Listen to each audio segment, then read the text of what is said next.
கொலை வழக்கில் குற்றம் சாட்டப்பட்டு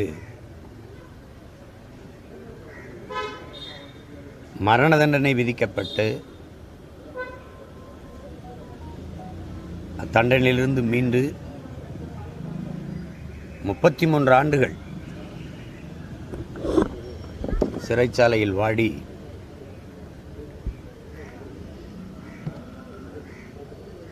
தன் இன்னுயிரை இழந்திருக்கிற என் அன்பு தம்பி சாந்தன் அவர்களுக்கு இறுதி வணக்கத்தை நாங்கள் செலுத்திக் கொண்டிருக்கிறோம். அந்த குற்றச்செயலுக்கும் அவருக்கும் எந்த தொடர்பும் இல்லை. அதில் சம்பந்தப்பட்டவர் குண்டு சாந்தன் பேர். அவர் ஏற்கனவே கொல்லப்பட்டுட்டார்.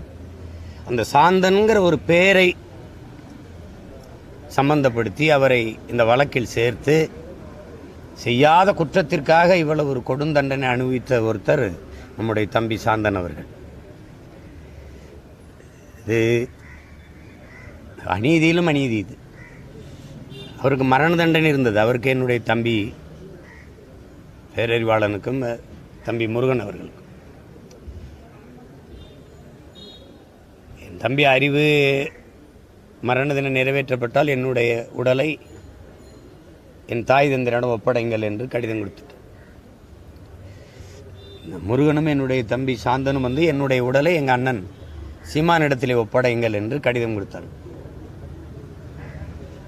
கடைசி கொடுமை என்னென்னா, உயிரற்ற உடலை என் தாயிடத்தில் ஒப்படைக்க வேண்டிய நிலைமைக்கு வந்து தள்ளப்பட்டோம்.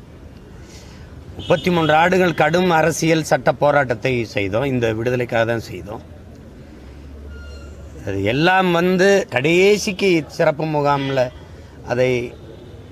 அந்த இடத்தை அங்கே போய் திருச்சியில் போய் போராடி இவர்களை விடுதலை செய்யுங்கள், தம்பி சாந்தனை அவர் தாய்நாட்டுக்கு அனுப்புங்கள், தாயை பார்க்கறதுக்கு அனுமதி கொடுத்து அனுப்புங்கள் என்று போராடினோம்.